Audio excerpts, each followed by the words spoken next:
Hello, ladies and gentlemen. It's Mike here at Gamefromscratch, and AI Slop is coming for your game engine. Which game engine? All of them. But today we're going to focus on news stories from two engines from very different perspectives. The first one we've got is the Godot game engine. And the reason why we're talking about it today is because the Godot game engine is open source, and that is actually leading to an interesting problem. The other thing we're talking about today is the Unity game engine. And why are we talking about Unity? Well, for a very different, almost polar opposite reason. Unity is a publicly traded company, and both of those and the world of AI are all colliding in very different ways. Now, first we're going to talk about the Godot problem, and this is coming from, of all places, PC Gamer magazine, well, at least PC Gamer Online, with some citing back to Blue Sky and game developer website. So we're going to focus here because it's nicely all in one place, and you don't see game engine stuff that often in PC Gamer. So that's kind of interesting. So what is the title?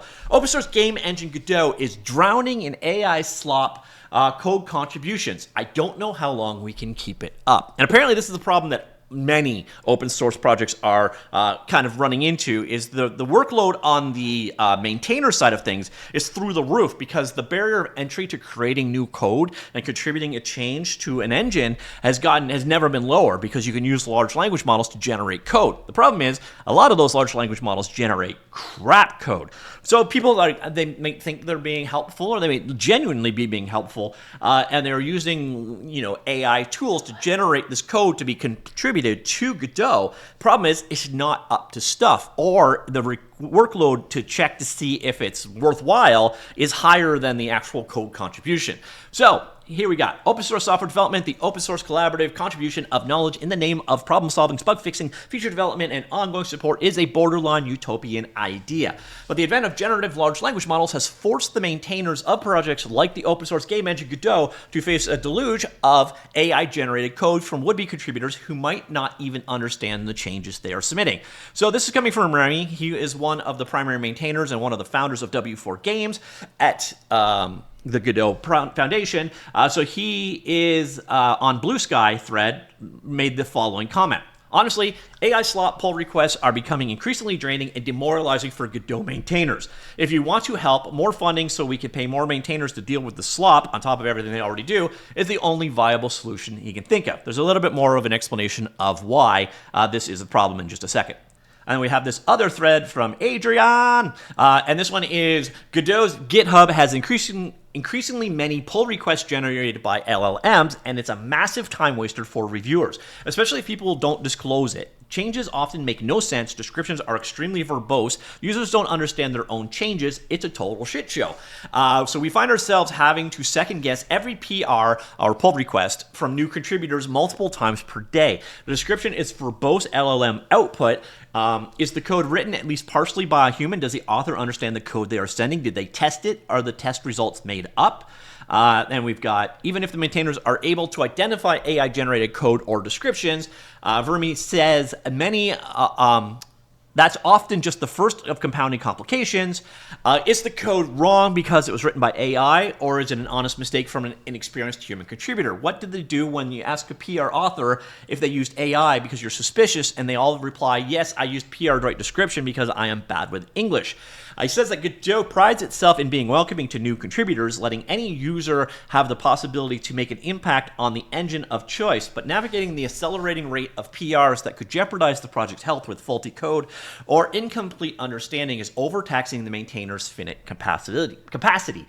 Maintainers often spend time assisting new contributors who help them get PRs in a mergeable state. I don't know how long we can keep it up. So they're discussing and investigating solutions, including potentially automated detection options. It says it seems horribly ironic to have to turn to run AI-based solutions to detect AI slop, because he's not really keen on feeding into the AI machinery. Godot is also weighing the possibility of moving the project to another platform where there might be less incentive for users to farm legitimacy as a software developer with AI-generated code contributions, but moving to a less popular platform could run the risk of alienating legit contributors. I think that is a terrible idea, by the way. Being in the most popular repository definitely does help you, but it does make you a target for this kind of things. So in January, GitHub acknowledged that an increasing volume of low-quality contributions that is creating a significant operational challenge for maintainers, and said it's exploring both short and long-term options for triaging the plague of AR pull requests. First of those rolled out last week, as GitHub now allows maintainers to limit pull requests to collaborators or disable them entirely. Given that GitHub is owned by Microsoft, one of the world's most shameless AI boosters, one does have to wonder how incentivized it truly is to curb the acceleration of AI-generated code flooding into the platform. So ultimately, the best way to support is financial. And the problem is, you kind of actually, this one is one of those areas where it totally makes sense because nobody wants to be the code maintainer. It's a job. It's not fun. You don't write code. Merging pull requests and managing pull requests is painful. So it is definitely one of those things where I could see a lot of successful companies having to pay people to do it. And I can agree with that look. So this is a problem that Godot has, but frankly, it's a problem that every open source project is facing, is it's just so easy to generate code contributions, and now it's being shifted. The burden is all being shifted onto the maintainer. All right, so that is Godot. Well, what about Unity? Unity's story is very, very differently. So this is Unity responding to AI market. And this one is more, in my humble opinion, market speak. I don't think that there's a real big change in what's going on versus what's already there.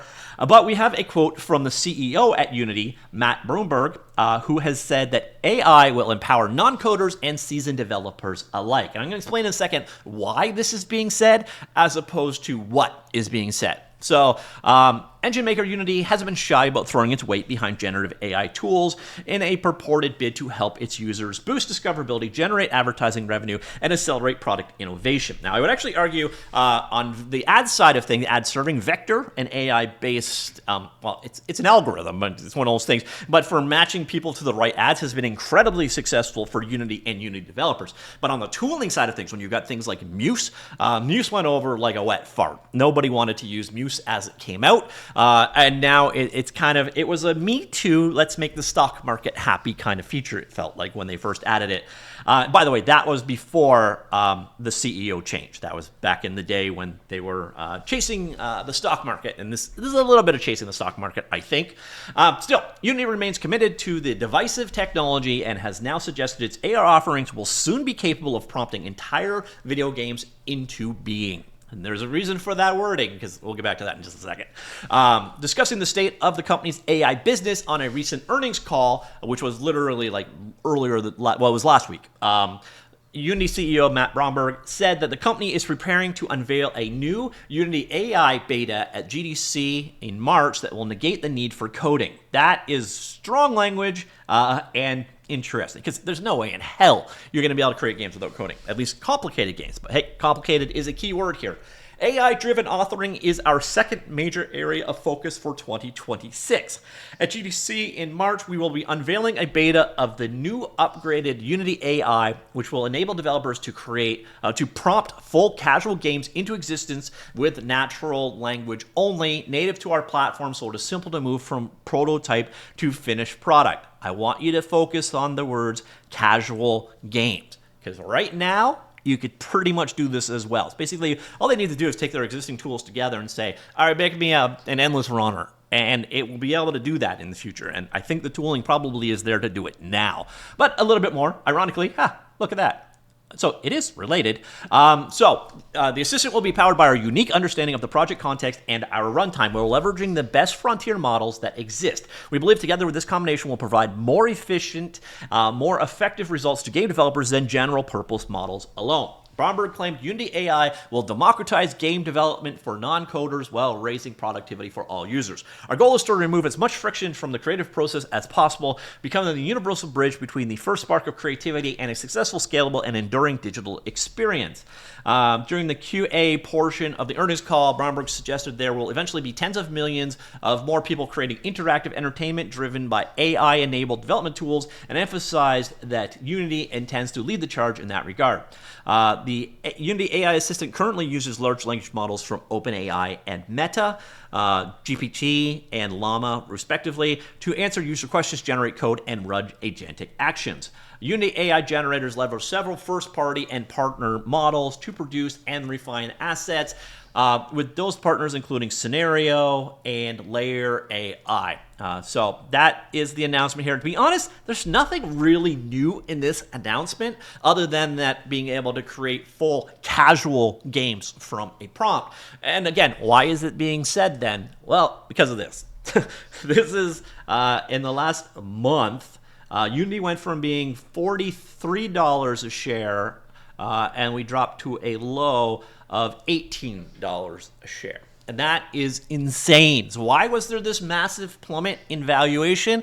It's because the stock market doesn't understand a damn thing about game development. They really don't. And they're probably going to go up today because of, yep, there we go. Boom! Let's mention AI. We're up 4%. And that is why Matthew Bromberg is making these comments. Why is that? It's because people that invest in this industry are absolute idiots. And why did they have this free fall? It's because of this. Google presented a demo. This is literally a tech demo, or you can sign up and use it to a certain degree if you get their AI Pro, Gemini AI Pro at $250 a month. But Genie 3 is a new AI model that enables you to create, I think we're not going to call this games by any definition of the word, but we'll call it interactive videos. And that's really what it did. It's got semi-persistent. It is a very, very, very impressive interactive video system. That's what it does. It creates videos that you can do basic interaction with and move them around. There's definitely an application for this in the future. Now, right now, it requires an $80,000 machine on the back end to generate a 720p image of a game that is just absolutely full of jank. But the results of Genie 3 were amazing. But the thing you got to know about Genie 3, and the thing that every game developer that has done any game development knows about Genie 3 is this is not a game engine. This is not going to be a game engine. This technology is not realistic to make games with. It just isn't. Now, what it could be used for is to create project walkthroughs or Google Map walkthroughs, those kind of things, for sure. But showing off Genie 3 creating a 30-second slice of a GTA 6 type game that did not have collision detection, that had people walking through other things, yeah, it made people lose their damn minds. And companies like Take-Three stock went down by 25%. Again, Unity stock went through the toilet because of this. It's insanity, but basically what they do here is they incentivize Unity, because they are the only publicly traded game engine company out there, to talk about AI stuff so that their stock can go up 4% because they're announcing crap that already exists. Now, there is a place in the future for AI in our tool chains. I use Gemini quite often personally. It is very useful, even though ironically enough, a lot of times it is sourcing content that I myself created.